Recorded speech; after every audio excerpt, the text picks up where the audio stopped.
તાજેતરમાં બનાસકાંઠા જિલ્લાના સરહદી વિસ્તારમાં અને ખાસ કરીને સુઈગામ, વાવ, થરાદ અને બાબર તાલુકામાં જે ભારે વરસાદની પરિસ્થિતિ ઉત્પન્ન થઈ હતી અને તેના લીધે જે રિલીફ અને રેસ્ક્યુ મેજર કરવામાં આવ્યા હતા તેની હાલમાં જો વાત કરવામાં આવે તો તત્કાલીન સમયે જિલ્લા વહીવટીતંત્ર દ્વારા અને વિવિધ NGO અને સામાજિક સંસ્થાઓના સહયોગથી અંદાજિત 4 લાખ જેટલા ફૂડ પેકેટનું વિતરણ કરવામાં આવ્યું હતું અને સાથે જ તેટલી પાણીની બોટલો પણ આપવામાં આવી હતી.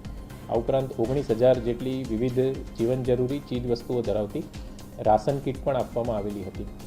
156 ટીમો કરતાં વધારે UGVCLની ટીમો દ્વારા યુદ્ધના ધોરણે કામગીરી કરવામાં આવી હતી અને કહી શકાય કે 5 કે 6 દિવસના ટૂંકા સમયગાળામાં જેટલા પણ 297 વિલેજમાં ઇલેક્ટ્રિસિટી પ્રભાવિત થઈ હતી તે તમામ ગામમાં ઇલેક્ટ્રિસિટી પૂર્વવત કરવામાં આવી છે.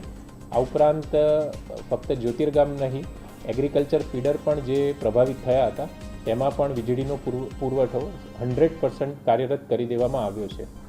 295 જેટલા ગામોમાં પાણીની ડિસ્ટ્રીબ્યુશનની જે વ્યવસ્થા છે એ પ્રભાવિત થઈ હતી. આ 295 ગામમાંથી હાલમાં 292 ગામ છે તેમાં પાણીનો સપ્લાય ચાલુ કરી દેવામાં આવ્યો છે અને બાકીના જે ગામો છે એમાં ટેન્કરની વ્યવસ્થા દ્વારા પાણી પહોંચાડવામાં આવે છે. RNB સ્ટેટ પંચાયત મળી અને કુલ 63 જેટલા રસ્તાઓ પ્રભાવિત થયા હતા. RNB વિભાગની ટીમો દ્વારા પણ રાત દિવસ કામગીરી કરી 63માંથી 47 જેટલા રસ્તાઓ છે એ પૂર્વવત કરી દેવામાં આવ્યા છે અને હાલમાં 17 જેટલા રસ્તાઓ છે તેના ઉપર મરમ્મત અને અન્ય જરૂરી જે કામગીરી છે ચાલી રહી છે.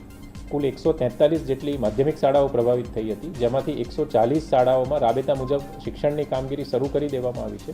575 જેટલી પ્રાથમિક શાળાઓ પ્રભાવિત થઈ હતી, તેમાંથી હાલમાં 546 જેટલી પ્રાથમિક શાળાઓમાં રાબેતા મુજબ કામગીરી શરૂ કરી દેવામાં આવી છે.